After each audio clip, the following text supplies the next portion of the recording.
Halo teman, jumpa lagi di acara 5MS 5 menit sekilas info.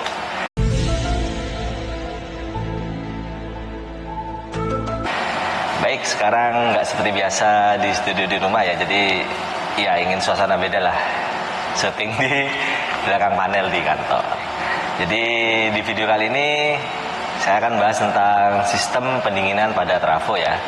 Jadi di trafo itu kan panas ya, trafo itu panas. Kalau pada saat bekerja panas. Jadi dia butuh suatu sistem untuk mendinginkan dia. Seperti itu. Ingin tahu videonya seperti apa? Kita bumper dulu.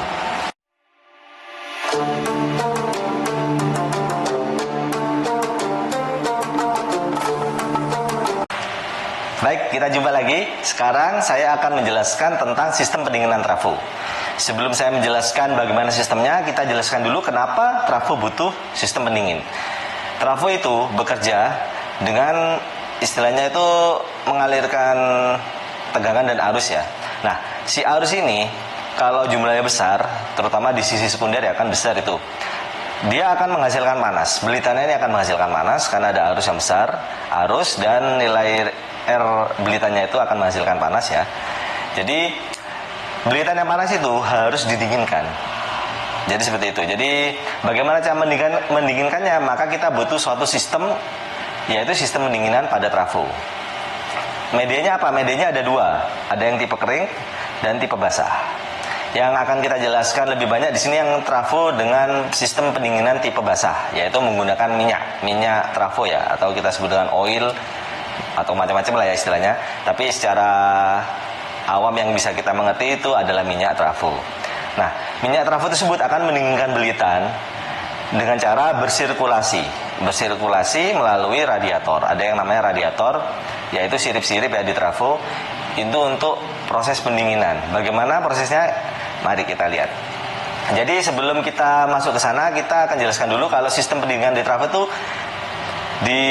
disimbolkan dengan 4 huruf. Yaitu kita jelaskan huruf yang pertama itu bisa O ya, bukan 0 ini O, bisa K, bisa L. Bedanya di mana? Jadi kalau di kode pendinginan trafo yang huruf pertama itu O, maka bentuknya cairan. Sebetulnya semuanya cairan ya. Cuman bedanya kalau yang O itu minyak ya, cairan itu minyak ya. Minyak itu mempunyai titik api di bawah 300 derajat. Jadi dia kalau di atas 300 dia akan mulai terbakar seperti itu. Jadi titik apinya tuh di bawah. Ya nggak harus 300 derajat tapi di bawah. Jadi dia punya titik api yang rendah seperti itu. Sedangkan kalau yang K, dia titik apinya tinggi di atas 300 derajat. Jadi istilahnya tuh dia tidak mudah terbakar. Dia butuh panas yang lebih tinggi lagi. Dan yang terakhir L, titik apinya ini bukan tak hingga ya, bukan, ini undefined. Kebetulan saya nggak ngerti lambangnya undefined itu apa. Maksudnya undefined itu tidak diukur atau belum diukur. Istilahnya tuh abu-abu. Jadi kita tidak tahu nih titik apinya berapa seperti itu.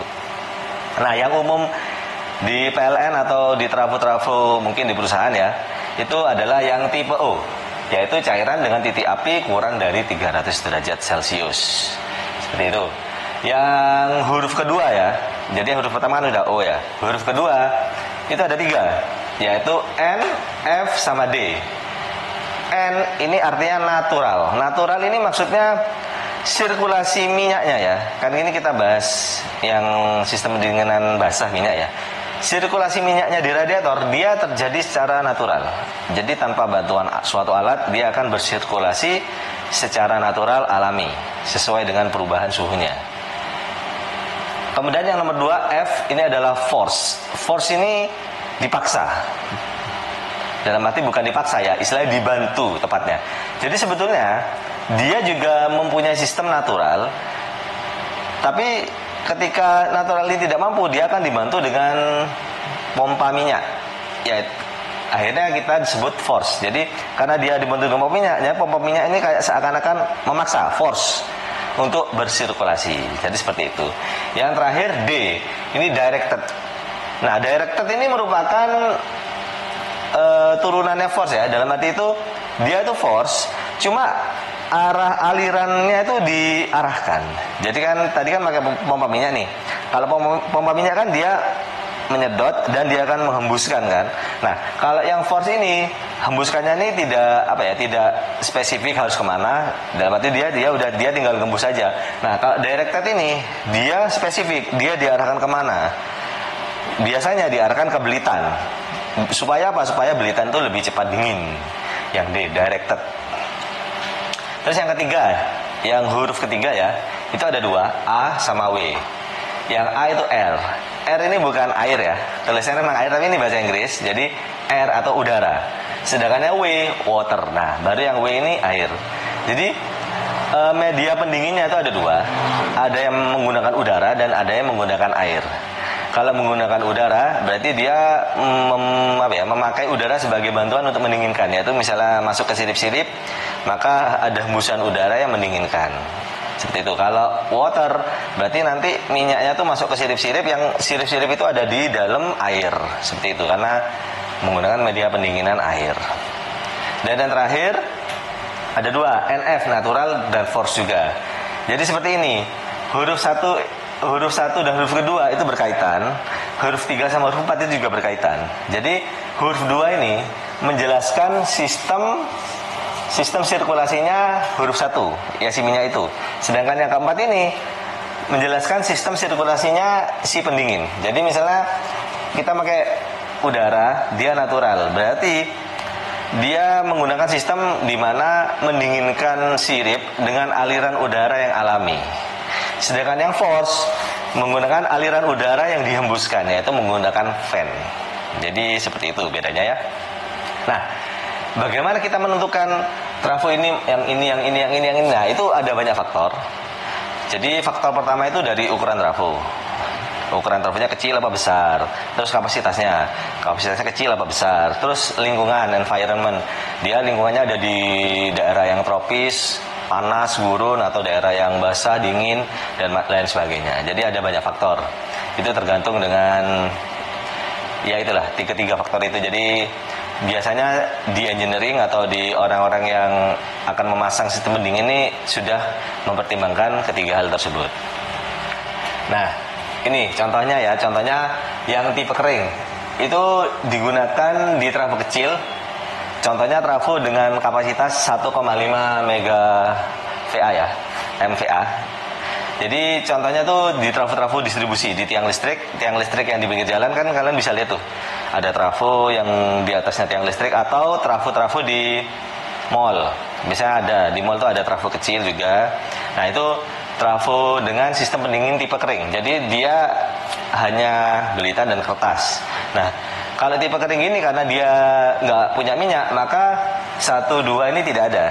Karena 1, 2 ini tipe basah. Jadi dia hanya 3, 4. Dia pakai udara atau air, tapi kebanyakan udara. Jadi udara, natural atau force. Jadi biasanya sistem pendinginnya kalau kering ini AN atau AF, tergantung. Ya tadi tuh lingkungannya panas nggak. Kalau misalnya lingkungannya sejuk, apalagi dingin ya. Terus sirkulasi udaranya lancar, nggak perlu memakai bantuan fan yang tipe kering. Dan yang kedua tipe basah. Ini trafo yang sudah besar ya.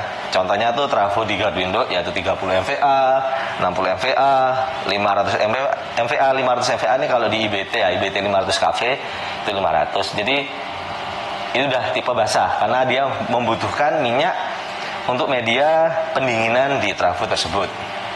Baik, sekarang kita langsung ke contoh aja ya. Kan tadi saya sudah jelaskan 1, 2, 3, 4. Kita contohnya aja. Yang pertama onan. Nah, ini maksudnya oil natural, air natural. Jadi dia itu sirkulasi minyaknya secara natural tanpa bantuan pompa. Sirkulasi udara untuk mendinginkan siripnya juga natural tanpa bantuan kipas. Seperti itu. Yang kedua ONAF. Oil natural yaitu sirkulasinya minyak natural. Air force yaitu berarti dia menggunakan pendinginan udara dengan cara dihembuskan atau menggunakan fan. OFAF yaitu oil force, air force. Jadi sirkulasi minyak dipaksa menggunakan pompa minyak dan sirkulasi udara juga dipaksa menggunakan fan. OFWF ini mirip sama yang OFAF ya. Bedanya OWF ini pakai sistem air. Ada yang dipaksa juga airnya itu kayak bersirkulasi biar cepat dingin. Dan yang terakhir nih ODAF, yaitu Oil Directed Air Force. Jadi minyak itu diarahkan ke suatu titik ya, biasanya ke belitan, dan udaranya itu juga dipaksa pakai fan. Nah, biasanya trafo-trafo itu kapan harus pakai ini itu ada settingannya. Jadi dalam arti gini, satu trafo itu nggak baku, oh trafo ini hanya on saja, oh trafo ini hanya on off saja, itu enggak. Jadi ya balik lagi tadi, tergantung lingkungan, ukuran trafo, seperti itu. Jadi biasanya trafo itu, satu trafo mempunyai beberapa beberapa sistem.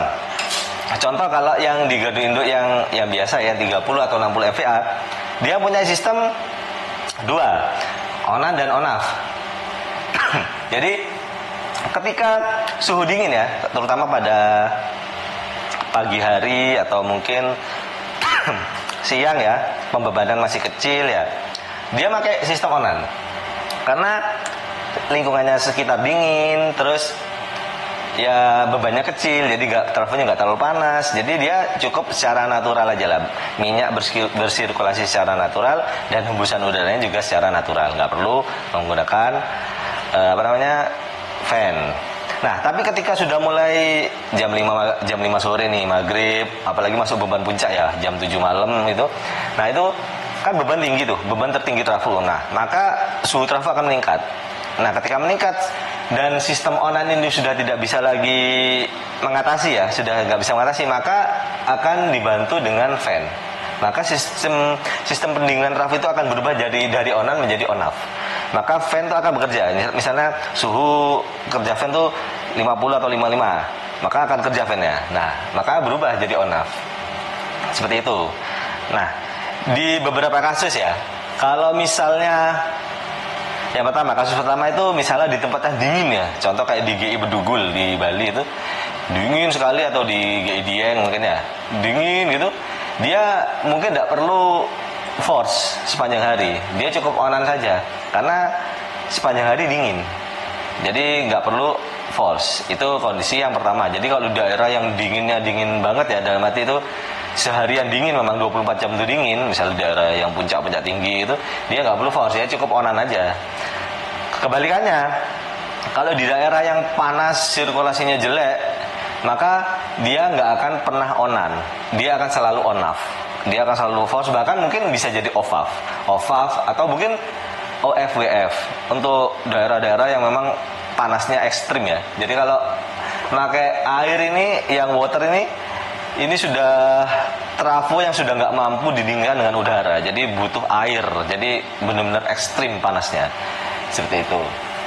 Nah, kebanyakan trafo-trafo yang ada di Indonesia ini nggak seperti itu ya, dalam arti nggak hanya onan atau on off, tapi kombinasi seperti itu. Jadi kalau awalnya onan, pakai natural, ternyata kok masih nggak mengatasi, baik naik jadi on off, air force. Misalnya itu masih nggak mengatasi, oke, kita langsung off, jadi minyaknya juga dipaksa. Kalau nggak mengatasi, oke, kita pakai yang water, seperti itu. Atau ODAF sekalian. ODAF ini misalnya belitannya panasnya udah minta ampun ya, nggak bisa dingin lah, kita pakai ODAF, minyaknya directed, langsung kita arahkan ke belitan biar belitannya dingin. Jadi seperti itu. Jadi sistem pendinginan trafo itu fleksibel sebetulnya, nggak baku harus gini. Ada 3 faktor, yaitu pembebanan, ukuran trafo, dan ukuran kapasitas ya. Yang terakhir faktor lingkungan, seperti itu. Baik, begitu aja teman-teman, nggak usah lama-lama. Semoga informasi ini bermanfaat untuk kalian. Baik, assalamualaikum warahmatullahi wabarakatuh.